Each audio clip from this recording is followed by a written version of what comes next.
अच्छा, इसी से मुझे याद आया, एक और बीमारी बाकायदा डॉक्टर ऑर्डर पे लोगों में फैला रहे हैं।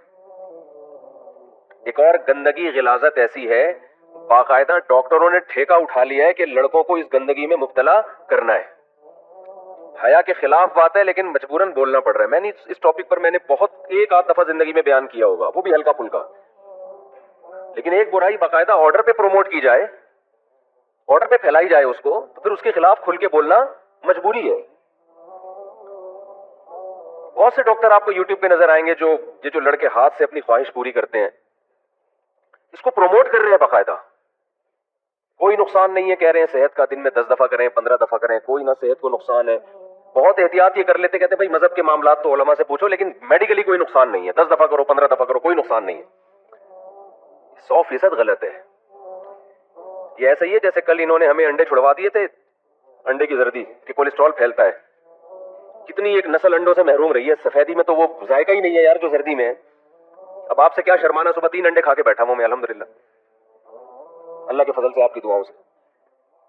सर्दी में तो मजा ही अंडे का है यार। गरीब के लिए, मैं गरीब नहीं हूं लेकिन एक मिसाल दे रहा हूं, गरीब के लिए सबसे सस्ता तरीन प्रोटीन का खजाना क्या है? अंडा। यानी सस्ते में इतने प्रोटीन जितने अंडे में होते हैं किसी और चीज में नहीं मिलते इस कीमत में। कितने तवील अरसे डॉक्टरों ने कहा अंडे की जर्दी मत खाओ। मैं तभी कहता हूं मेडिकल साइंस से फायदा उठाओ, बाप ना बनाओ कुरान और सुन्नत के मुकाबले में किसी को अपनाओ। आप कह सकते हैं, बहुत से डॉक्टर कह सकते हैं मुफ्ती साहब डॉक्टरों की फील्ड में टांग अड़ा रहे हैं। मैं कभी भी टांग नहीं अड़ाता डॉक्टरों की फील्ड में, मैं तो इसके खिलाफ हूं। लेकिन डॉक्टर की तहकीक अगर याद रखो कुरान के अगेंस्ट जा रही है ना, इस्लाम के अगेंस्ट जा रही है, तो समझ लो कि खुदा के इल्म से आगे कोई नहीं जा सकता। इस्लाम दीन फितरत है मेरे भाई। जो फितरत की अगेंस्ट चीज है उससे सेहत कभी भी ठीक नहीं हो सकती, बर्बाद होगी सेहत उससे।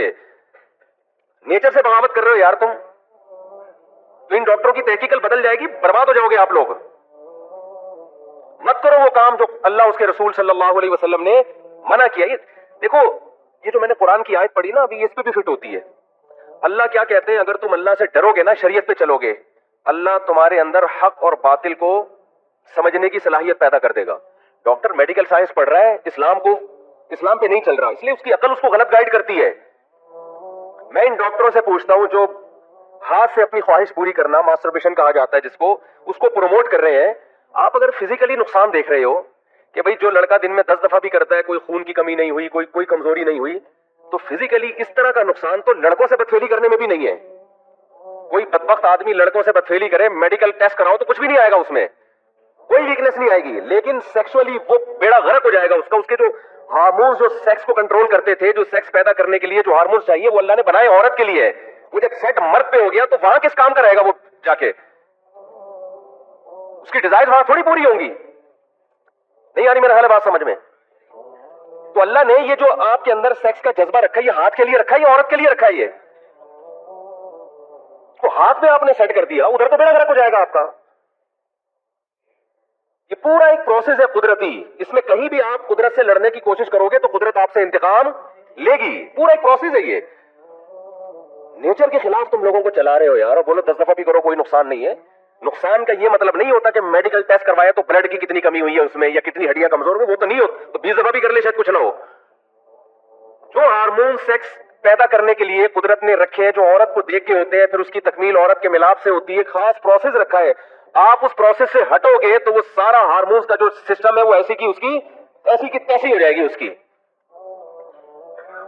लोग इस पे कह रहे होते हैं वो जो 20-20 दफा एक दिन में किया करता था, बच्चे तो उसके भी हैं। तो बच्चे पैदा करना कोई कमाल की अलामत? वो तो एक स्पर्म भी कहीं से भी चला जाए बच्चा पैदा हो जाता है। उसके लिए कोई टार्जन बनने की जरूरत नहीं है उसके लिए। नहीं यार मेरा गलत बात समझ में? उसके लिए वो बहुत ज्यादा पावरफुल होने की जरूरत नहीं है। उसके लिए तो स्पर्म जो है वो सेहतमंद हो, बस इतना काफी है। मैं मानता हूं कि हकीमों ने जिस तरह से आज यंग जनरेशन को डराया हुआ है, बात जाली हकीमों ने, वो ऐसा नहीं है। लेकिन ऐसा भी नहीं है जैसा ये कह रहे हैं। एक डॉक्टर साहब है, उनका बयान मैंने सुना, वो थोड़ा सा मोतदिल, उनका एतदाल भी आप देखें। इसलिए कह रहे हैं कि पहले क्या है, खोपड़ी है। हमारे हजरत फरमाया करते थे अल्लाह जितना इल्म देना उससे 10 गुना ज्यादा खोपड़ी होगी तो वह इल्म कारामत होगा, वरना वही इल्म बेड़ा गर्क करने का जरिया बन जाएगा। जितना इल्म है खोपड़ी उससे ज्यादा होनी चाहिए आपके पास, अकल उससे ज्यादा होनी चाहिए। एक साहब मुझे कहने लगे डॉक्टर कहते हैं हाथ से ख्वाहिश पूरी करने का कोई नुकसान नहीं। मैंने कहा वसीम जो लड़कों के आदी है ना, कोई वसीम भाई को, अल्लाह ना करे कोई वसीम भाई बैठे हो भाई, मैं तो एक किरदार के तौर पे बयान करता हूं, किसी को लड़कों की आदत पड़ जाए तो मेडिकली तो उसका भी कोई, जो नुकसान ये बता रहे हैं वो भी नहीं है, कोई नुकसान है? तभी तो पूरी दुनिया में ये लॉ पास हो गया कि लड़का लड़के से कासर है, कोई एतराज नहीं है। अगर मेडिकली नुकसान होता तो अक़वाम मुत्तहिदा WHO इसमें रुकावट डालता ना। लेकिन ये नुकसान क्या काफी नहीं है कि उसका जो अल्लाह ने उसमें हार्मोन्स रखे थे औरत के लिए, उसकी ऐसी की तैसी। वो हशर होता है कि लूत अलैहिस्सलाम अपनी कौम से कह रहे हैं इन औरतों से शादी करो, वो कह रहे हैं मा लना फी बनातिका मिन हक़्क़िन, हमें औरत में कोई दिलचस्पी नहीं है। वो सेटिस्फाई औरत से हो ही नहीं रहे। हाथ चलाने वाले का भी यही अंजाम होता है। कर तो सब कुछ लेगा वो, जो अल्लाह ने उसको लज्जत औरत में रखनी थी, बीवी से जो उसको मोहब्बत होनी थी, एक पूरा एक प्रोसेस रखा था ना कि पहले इसके दिल में ये ख्याल आएंगे, फिर ये मिलाप होगा, फिर इस इंतहा पे जाके ये डिस्चार्ज होगा। वो सारा सेटअप क्या हो गया? तबाह बर्बाद हो गया उसका। और ये जो है हाथ चलाने वाले लोग हैं, इनमें इतदाल भी नहीं होता, क्योंकि सेटिस्फाई नहीं हो रहे ना वो। अल्लाह ने आपके अंदर एक नेचर रखी है कि आपके औरत को देख के ख्याल आता है, बीवी को देख के ख्याल आता है, फिर आप उसके करीब जाते हैं, फिर एक पूरा प्रोसेस है, उसके बाद आप डिस्चार्ज होते हैं, तो मुकम्मल आपको एक दिमागी सुकून मिलता है। उसके बाद जल्दी ख्वाहिश पैदा नहीं होती। हाथ चलाने वाला दिन में 10-10 दफा ये काम कर रहा होता है, फिर भी सेटिस्फाई नहीं होता। बीवी के पास थोड़ी 10 दफा कोई टार्जन, कोई बहुत बड़ा टार्जन हो, वो भी नहीं जा सकता 10 दफा। तो आप बताओ, एक काम जो 24 घंटे में एक दफा हो सकता था, वो एक लड़का अपने हाथ के जरिए 10 दफा कर रहा है, आप इसको नेचुरल बोलोगे? क्या हो गया? आप ये गुन्ने बने हुए हैं, ऐसे गुन्ने जैसे पता ही नहीं। उल्लू बना रहे हो यार तुम लोगों को। तुम्हें मेडिकल साइंस पढ़ो ना, तो तमीज से जाके पढ़ लो। यूट्यूब पे हर आदमी हर फील्ड में टांग अड़ा रहा है। हर आदमी हर फील्ड में क्या कर रहा है? हो सकता है वो क्या मेडिकल की ये रिपोर्ट है, वो भाई ये रिपोर्टें अपने पास रखो, ये कोई आखिरी नहीं है। साइंस ने कोई ऐसी तरक्की नहीं की है कि अब उसके बाद तरक्की के दरवाजे बंद हो गए। ये कल चेंज हो जाएगी। नेचर से जिसने भी बगावत की है ना, नेचर ने उससे इंतकाम लिया है। ये खूब समझ लो, इंतकाम लिया नेचर ने उससे।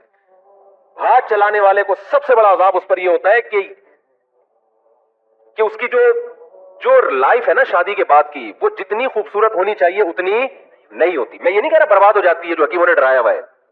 जितनी होनी चाहिए उतनी नहीं होती। उसको बहुत अरसा लगता है उस नेचर पे आने में। तो मेडिकली तो मैंने आपसे अर्ज किया कि लूत अलैहिस्सलाम की कौम, जब लूत अलैहिस्सलाम ने कहा ना लड़कों से बदफेली क्यों करते हो, तो हो सकता है उस कौम ने भी कहा कि हमने हकीमों डॉक्टरों से पूछा इसका कोई नुकसान नहीं है, 10 दफा करो 20 दफा करो। तो लूत अलैहिस्सलाम कहेंगे ये क्या बड़ा नुकसान, ये कम नुकसान है कि मैं तुम्हें कह रहा हूं औरतों से शादी करो, तुम कह रहे हो मा लना फी बनातिका मिन हक़्क़िन, हमें औरत में कोई दिलचस्पी नहीं है। ये कम नुकसान है क्या? ये कोई बड़ा नुकसान नहीं है क्या ये? तो मैं बता रहे थे, एक डॉक्टर साहब कहने लगे कि जी वो बड़े अच्छे डॉक्टर हैं, उन्होंने कहा कि ये जो हाथ से लड़के अपनी ख्वाहिश पूरी करते हैं, इसकी दो किस्में, एक नेचुरल और एक गैर फितरी। नेचुरल तो ये है कि जी आप वो जो भी है वो जाने, और जो गैर फितरी है वो ये कि आप मूवीज देख देख के अपनी ख्वाहिश को भड़काएं। लिहाजा जो फोहश फिल्में देख के ये काम करते हैं उनको तो नुकसान होता है। ये बड़े मोतदिल डॉक्टर की बात कर रहा हूं मैं। और जो फिल्में देखे बगैर ख्वाहिश भड़क जाती है वो करते हैं, तो उनको वो नेचुरल है। ये चाहे फिल्में देख के करो या फिल्में देखे बगैर करो, ये नेचुरल नहीं है। खुदा ने इसके लिए पैदा नहीं किया मर्द को औरत के मिलाप के लिए पैदा किया है। उस मिलाप के बाद जो डिस्चार्ज होगा वो नेचुरल होगा, उसके हटके जो होगा वो कोई भी नेचुरल नहीं है। वो ये हो नहीं सकता कि वो नेचुरल हो। दूसरी बात ये कि जो लोग ये काम करते हैं, जो डॉक्टर साहब की खिदमत में अर्ज कर रहा हूं, अल्लाह करे मेरा पैगाम वहां तक पहुंच जाए, कि ये जो फोहश मूवी देख के करते हैं, आप इसको कह रहे हो ये नेचुरल नहीं है। जो मूवी देख के नहीं करते वो अपने दिमाग में मूवी चलाते हैं। नहीं आ रही समझ में बात? वो दिमाग में तस्वुर करते हैं औरतों का, बदल बदल के औरतें दिमाग के अंदर लेकर आते हैं, फिर हाथ से करते हैं। हाथ कोई ऐसी चीज नहीं है जिससे इंसान फारिग हो जाए। दिमाग उसको कहां ले जाना पड़ता है? औरत ही की तरफ ले जाना पड़ता है उसको अपना दिमाग, चाहे वो सामने स्क्रीन पे देखे, चाहे वो तस्वुर में लेकर आए। अब आप मुझे एक बात बताओ, एक खाना रखा हुआ है आपके सामने, एक शरीयत ने नेचर ने आपको बताया कि आपको भूख लग रही है, तो आप निवाला बना के चबाओ, आपके एक एसिड खारिज होगा, फिर वो पेट में जाएगा, फिर वो जुज़े बदन बनेगा। इस पूरे प्रोसेस से गुजरने के बाद आपकी तबीयत क्या हो जाएगी? सैर। आपने इस पूरे प्रोसेस को लगाया साइड पे, आपने कहा रोटी को खाओ, फिर उसको चबाओ, फिर उसको लेके जाओ। इतना टाइम नहीं है, ग्राइंडर में जूस बना के पी लो उसको, पेट तो फिर भी भर जाएगा आपका। लेकिन डॉक्टर क्या कहेंगे? भाई ये थोड़े दिन चलने वाला हिसाब है, आपकी जो निवाला बना के रोटी को चबा के पूरा कुदरत ने एक तरीका रखा है, उससे जो आपकी सेहत बनेगी वो इस शॉर्टकट रास्ते से नहीं बनेगी। बहुत सारी चीजें डिस्टर्ब होंगी इससे। मुझे लोग क्लिप भेजते थे, डॉक्टर कह रहे हैं प्रोमो, मैंने कहा छोड़ो यार इस मौजूद पे हम क्यों बात करें, लेकिन अब बहुत ज्यादा हो गया है। एक तो नौजवान वैसे ही नहीं बच रहे इस बुराई से, ऊपर से और तरकीबें दे के ऐसा लग रहा है जैसे हज उम्रे का सवाब मिल रहा है माज़अल्लाह इस काम में इनको। इतनी तरकीबात दे रहे हैं। नीचे लोगों के कमेंट्स भी आए, मैं दिन में 10 दफा करता हूं, मैं 15 दफा करता हूं, जैसे पता नहीं तू वर्ल्ड कप जीत के आ रहा है तू कतर में, तो क्या करता है अपनी गंदगी लोगों के सामने बयान कर रहा है। कमेंट्स में लिखा हुआ है लोगों के, डॉक्टरों के नहीं, जो डॉक्टर प्रमोट कर रहे हैं उनके नीचे कमेंट्स में एक कह रहा है मैं 20 दफा करता था, पता नहीं 15 दफा करता था, मेरी शादी मुझे तो कोई कमजोरी नहीं हो रही। ओ भाई, जब भी आपने कंपेयर करना हो ना, जब भी अंदाजा लगाना हो कि आप इस शादीशुदा लाइफ में कामयाब है नाकाम है, तो आपको थोड़ी पता चलेगा। आपको देखो, एक जगह पे सारे नाक कटे रहते हो या कन कटे रहते हो तो वो समझेंगे नाक के बगैर ही इंसान में हुस्न है। उसके सामने कोई नाक वाला आदमी जाएगा ना तो फिर पता चलेगा भैया ओरिजिनल में ऐसा होता है आदमी। तो आपने जब ये काम करते करते आदी हो गए, उसके बाद जब आपकी शादी हुई है, आपको क्या पता जो ये नहीं करते थे उनकी लाइफ कैसी है और आपकी कैसी है। आपको तो आप समझ रहे हो कि मुझे कुछ भी नहीं है, लेकिन उनकी लाइफ में और आपकी लाइफ में जमीन और आसमान का फर्क है।